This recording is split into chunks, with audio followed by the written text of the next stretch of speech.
Good morning.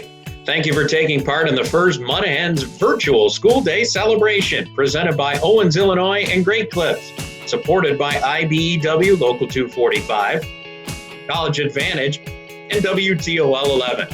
For the next 30 minutes, we are going on a virtual field trip to some of our favorite places around the Toledo region. They will show you how baseball can be a fun way to learn about math, science, history, art, music, and so much more. We hope you have fun and send us some photos as you take part in today's celebration. Use the hashtag HensFieldTrip. Let's get started. Our first field trip takes us to the Toledo Opera. They are performing today's national anthem. Did you know the Star-Spangled Banner was first sung at a baseball game during the 1918 World Series? The funny thing, it wasn't before the game like we sing it now, but during the seventh inning stretch.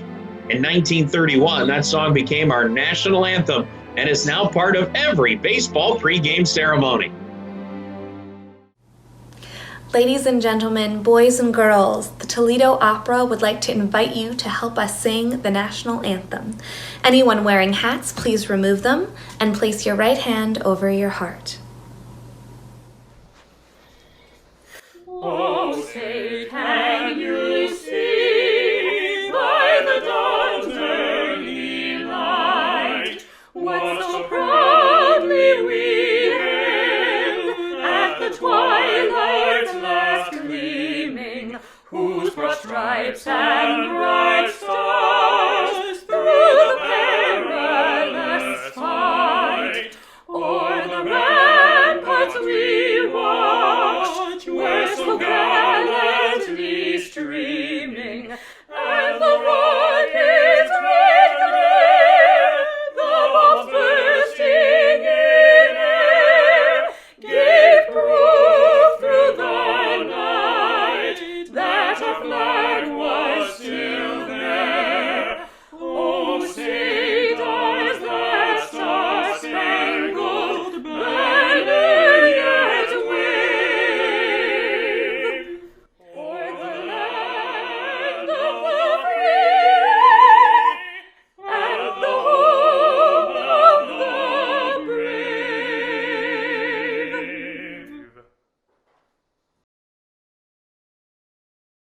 Greetings from Sauder Village. My name is Aaron Hughes. I'm joined by Ryan King and Corey Smeltzer.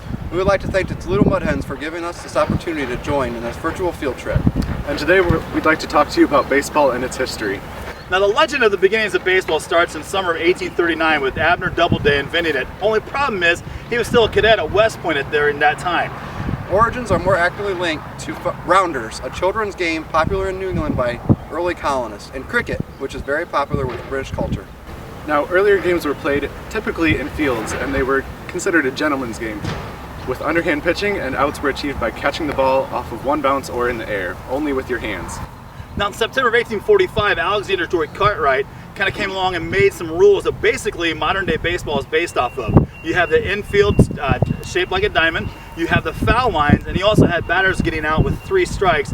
He also took away tagging, where you would throw the ball at a base runner to get him out.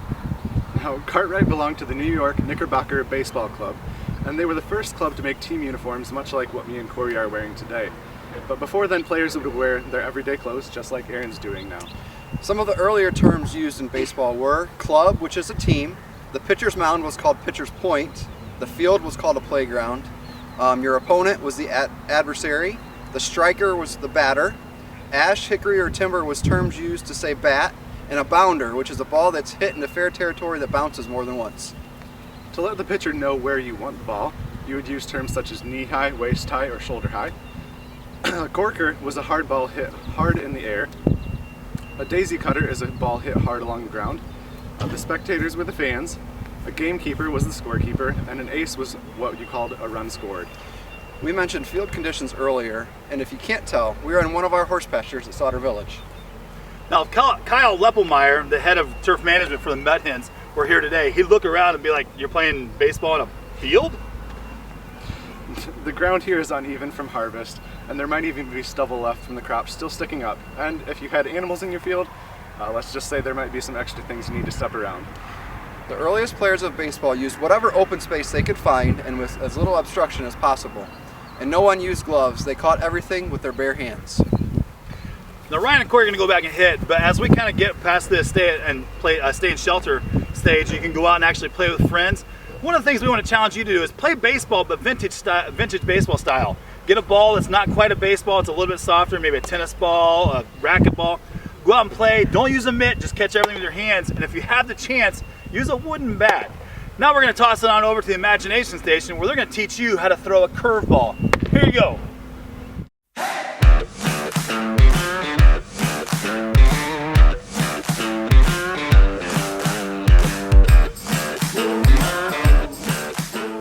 For over 100 years, scientists thought the curveball was simply an optical illusion, but baseball players knew better all along. Let's take a look at the science behind the curveball. Even the fastest fastball pitcher can't make a living too long with just a single pitch. But imagine, if the ball didn't fly in a straight line, a curve of just 3 inches is enough to make you miss the ball. I'm going to talk a little bit about the curveball today. The main thing about this pitch is it's a middle of the finger pressure point, and it moves from your hand over. It's a top spin pitch, so it's going to move over that finger, over the finger to create this kind of spin, not the back spin. This is a fastball. With all that motion, it's incredible that anyone can hit a breaking ball. Let's take a closer look. The secret to the curveball is spin. Lots of it. Unlike a fastball, a curveball is snapped forward with topspin and spins at about 1500 RPM, or about as fast as the low speed in a blender. Cool. As the baseball spins, it drags a thin layer of air along with it.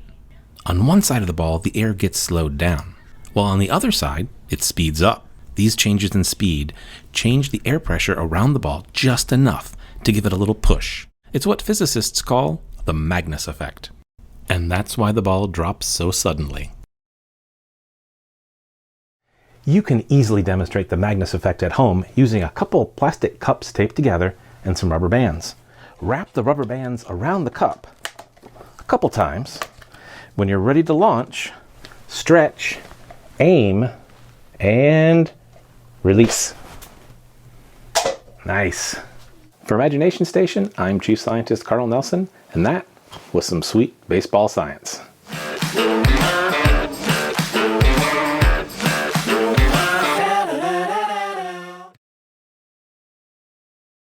Hi, I'm Nancy Eames from the Toledo Lucas County Public Library. I'd like to share a story with you. Well, maybe part of a story. You might know this one. The sun did not shine. It was too wet to play. So we sat in the house all that cold, cold, wet day. I sat there with Sally. We sat there, we two, and I said how I wish we had something to do. Too wet to go out, and too cold to play ball, so we sat in the house and did nothing at all. So all we could do was to sit, and we did not like it, not one little bit. And then something went bump! How that bump made us jump! We looked, then we saw him step in on the mat. We looked, and we saw him, the cat in the hat.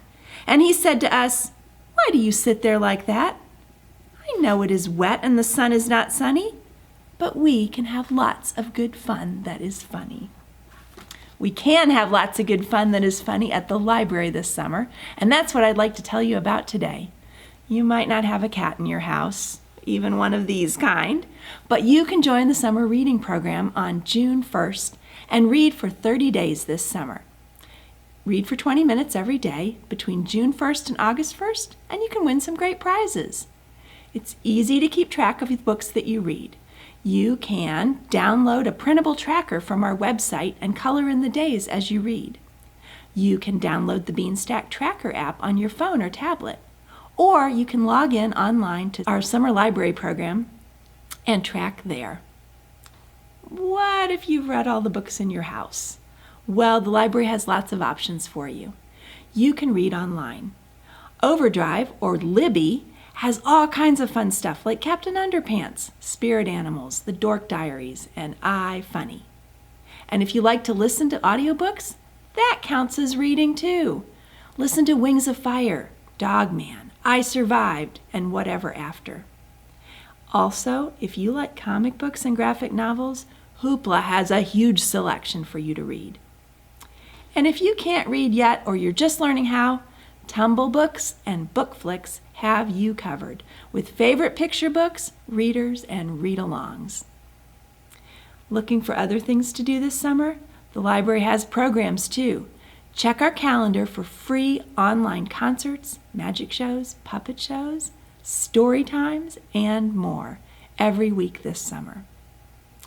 I hope that you are all staying safe at home and reading lots of books. And if you love books and art, you will also love the Mazza Museum in Findlay, Ohio. Check out what they have to offer. Meanwhile, I'm going to read some more.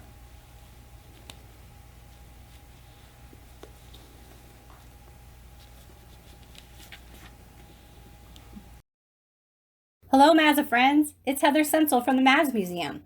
I have a question for you. Do you like baseball? You do? So do I. Great, I have an idea. Let's draw our own baseball hat because you know what? It's Mazza art time. What material do we need? Let's get our supplies. A white piece of paper, a marker, and maybe some colored pencils and crayons. All right, let's get started.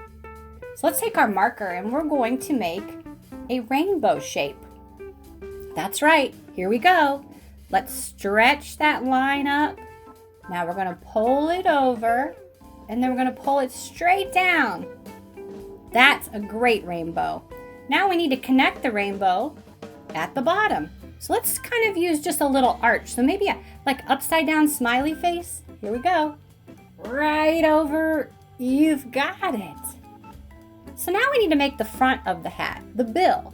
So let's put a dot on our paper right here. Okay, now let's go back to that dot and stretch a line all the way up to the corner of our hat.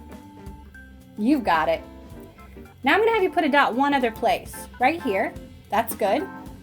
And we're gonna do that same upside down smiley face. Let's stretch it from one dot all the way over to the other dot. Okay, now listen.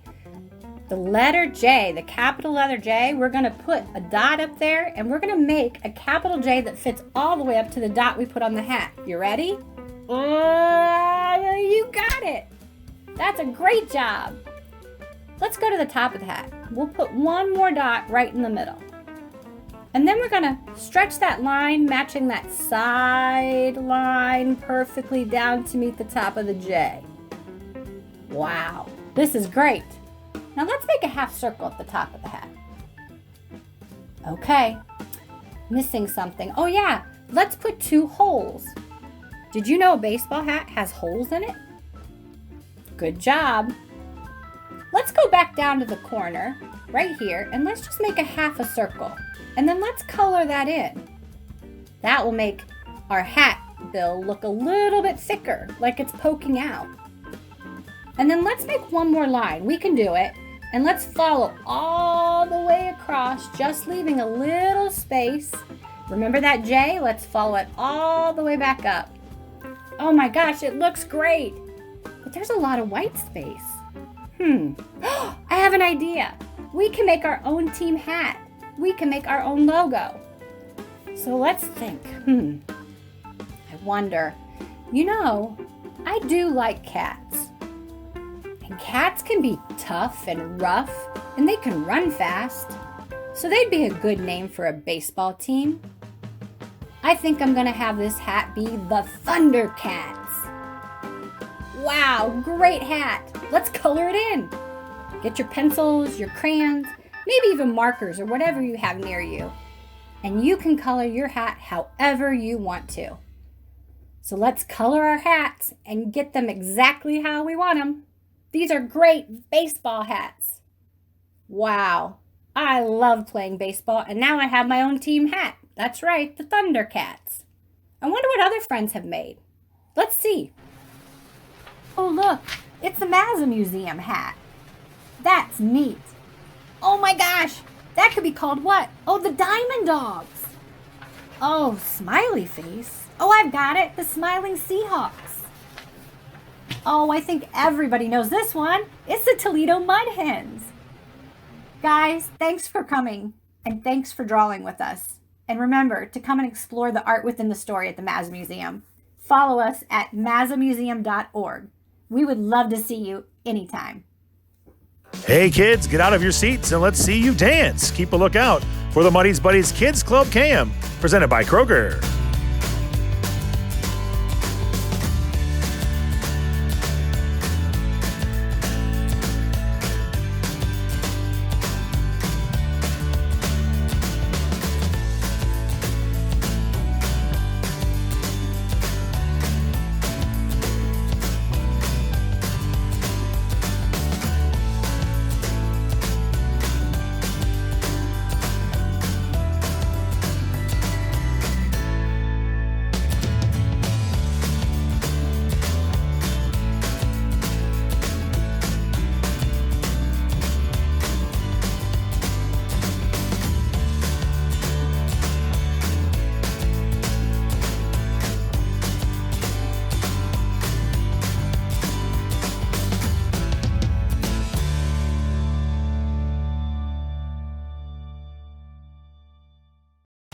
Heart fans, we're out here in right field. I'm with the chief scientist, Carl, and a very special guest. So, Carl, I'm going to hand you this microphone. You take it away.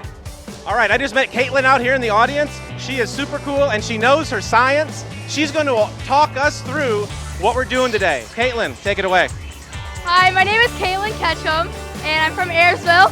Today, we have a big steel drum, and there's water in there right now. We're heating it up to turn it into water vapor. Then, once it's turned into water vapor, we're gonna put on this cap. And then, we're going to put it on top of this ice. So now, we're heating it up into water vapor, and now we're putting on the cap to put this.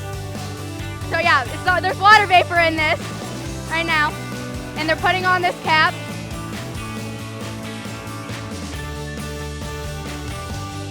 Now, they're going to move this big steel drum and put it on top of this ice right here.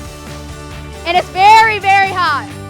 All right, now they're putting it on top of this ice to cool it down and turn it back into water. So that's what they're doing now. The first thing we should hear is these knocks on the drum. And now it's here, turning like crushing. We're gonna add some water on top of this to cool it down. Now you can see it's crushing because it's turning back into water. And now they're still cooling it down so it can crush more.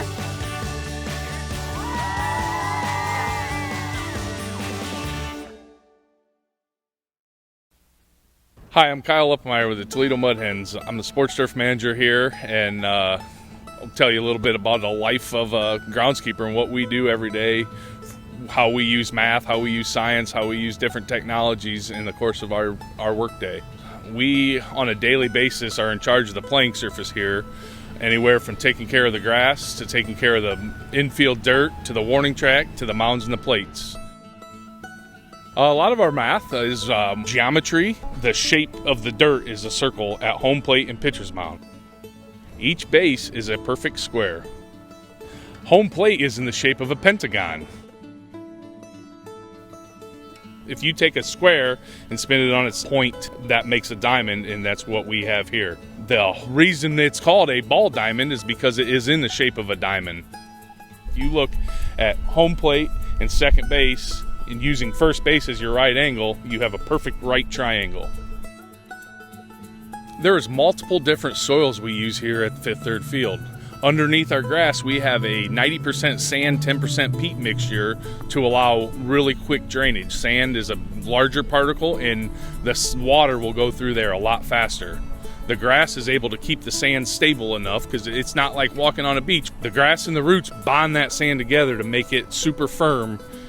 Unlike if you were walking on a beach, that sand is real loose and fluffy. Our infield dirt clay is shipped from Tennessee. It's mined out of the ground and combined with a little bit of sand to make the perfect sand to clay ratio to withstand the players' cleats running. We spend a lot of time managing the moisture of the infield dirt to make sure that clay and sand ratio is at the perfect moisture level so a cleat can go in it and out it without making a big blowout, which would cause a bad hop later on in the game. If you come to the ballpark during a rainy game, you'll see us put a tarp over the infield. You may wonder why we don't tarp the outfield. The outfield, with the sand that we have underneath the grass, drains at a rate fast enough that it will not affect the playability on a rainy night. Some people may wonder how we get the mowing pattern in the grass. It is all how the sun is reflecting off the grass blades. On a light stripe, the mowing pattern went this way and the sun is reflecting off, creating a light image. On a dark stripe, the sun is coming into pretend this is the grass blades, the grass and the light is coming into it, making it appear dark. Depending on how you're looking at it will depend on what shade of green you see on a mowing pattern. If you're standing in one stripe and look a certain direction, it'll appear a lighter shade of green, and if you look the other direction, it'll appear a darker shade of green. If you would like to be a sports turf manager, you can pursue a degree in college in the natural and environmental sciences.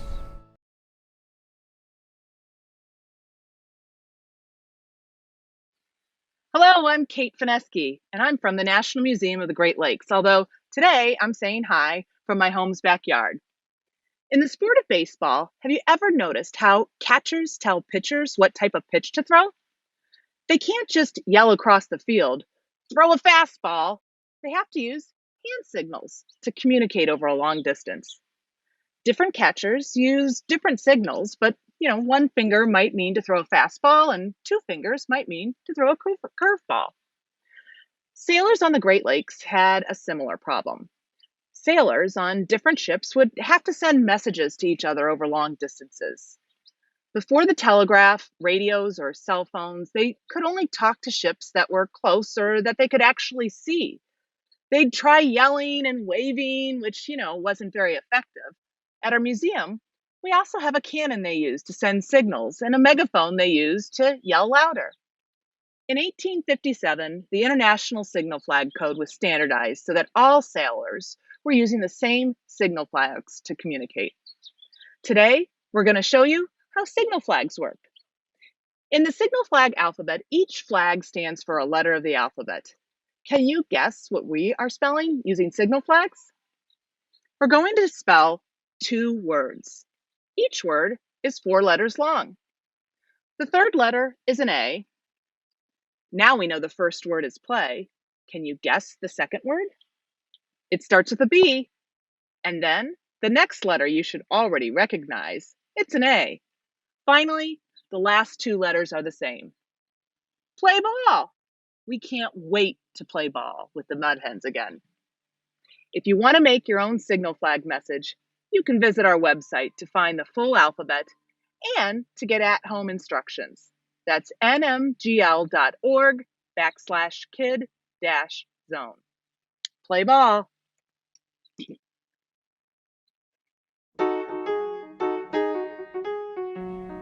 Hello, my name is Jake Willing here with Metroparks Toledo. And today we're talking about your local Mud Hens, but the actual name for that bird and their mascot is the American coot. So if you want to learn a little bit more about that, you can check it out virtually, or you can do it the old-fashioned way like I have here and look it up in a book.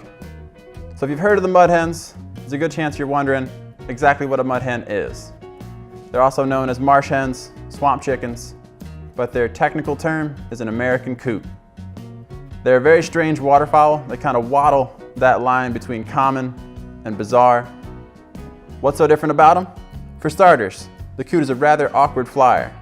When taking flight, it takes running across the water, gets up in the air, and then gets airborne. You might kind of mistake that to think that's the first time they've ever flown, but they've probably done it hundreds and thousands of times. Coots even have a strange way of building their nests.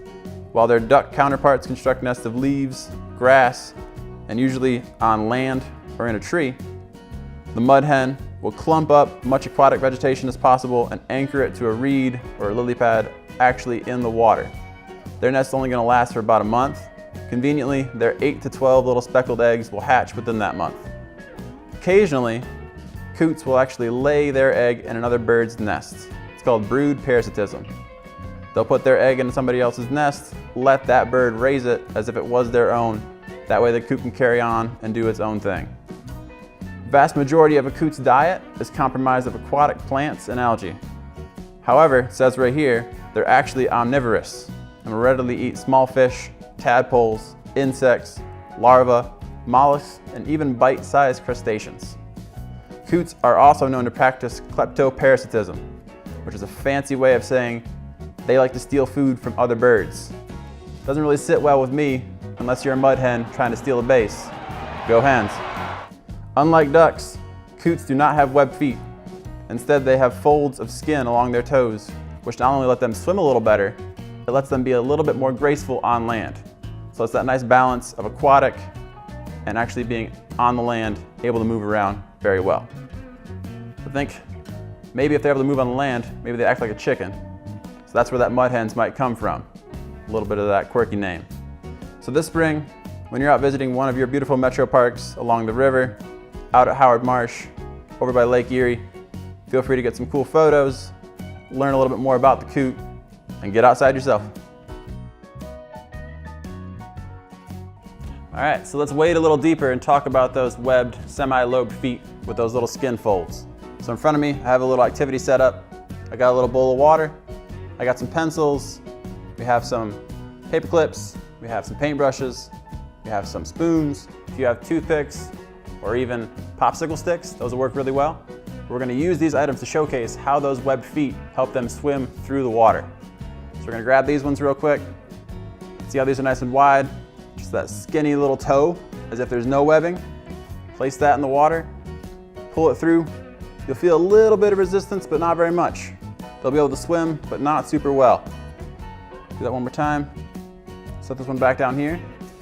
To get that feel of really how those webbed feet work, we've added some to these ones to give those toes. We're gonna add one more to this one. Take some of this painter's tape. You can use masking tape, you can use clear tape, whatever you have at home, feel free to use. Wrap that around the spoon like that. That's gonna give us more surface area. We're gonna take this one now, put it in the water. We're gonna pull through. See all those ripples. You're gonna feel a little bit more resistance as you're pulling through. That's gonna give that coot or mud hen a little bit more ability to swim, but when they're back on land, a little bit more flexibility, able to get around. Go hens.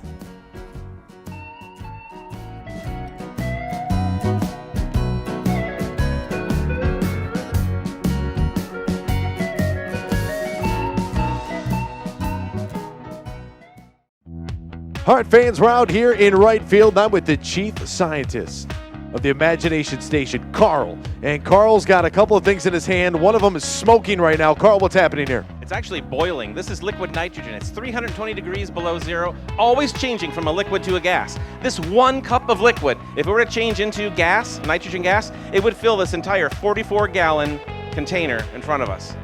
We're gonna try to contain that 44 gallons of gas inside this 2-liter bottle. I can tell you, it's probably not gonna work. We're gonna explode the bottle. But we're gonna use that explosion to do something pretty cool. Over to my right, I've got a bunch of play balls. Anthony, once I get this filled up with nitrogen, I'm gonna have you step over there, pick up the play balls. I'm gonna seal this 2-liter bottle filled with liquid nitrogen. The nitrogen's boiling, it's going to expand, the bottle's gonna burst. Carl, am I supposed to be breathing this right now? That's okay, it's just a fog, it's moisture from the air. It's okay. It's just a cloud. You're totally fine. The thing you wouldn't want to do is drink the liquid nitrogen. That probably wouldn't be such a good idea. Did you know they use liquid nitrogen in Chernobyl? I did not know that. Yeah, they had to put it underneath the plant. All right, so Carl's got the liquid nitrogen. You're going to cap that, and I'm going to dump these balls in here. We're going to make a big explosion. All right, let's do it.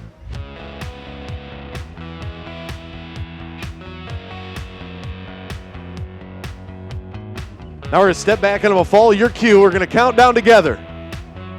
5, 4, 3, 2.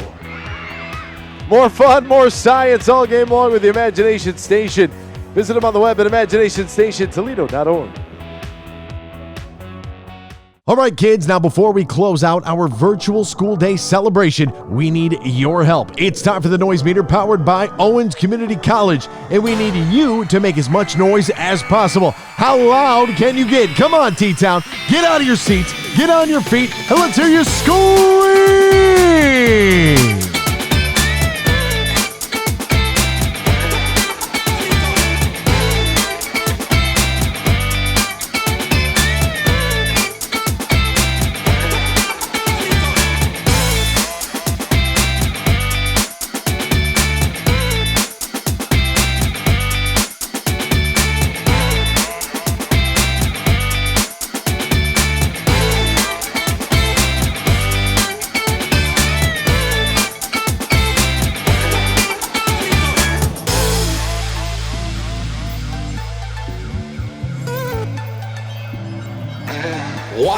That was fun. We appreciate you tuning in to our virtual school day celebration. We want to give big shout outs to all the organizations that joined in today and our sponsors at Owens, Illinois, Great Clips, IBEW Local 245, College Advantage, and WTOL 11. You can catch a replay of today's field trip on the Toledo Mud Hens YouTube channel. A reminder to all junior high and high school students. Don't forget to tune in next week on Thursday, May 21st for your virtual school day celebration. Thanks for joining us, and go Mud Hens!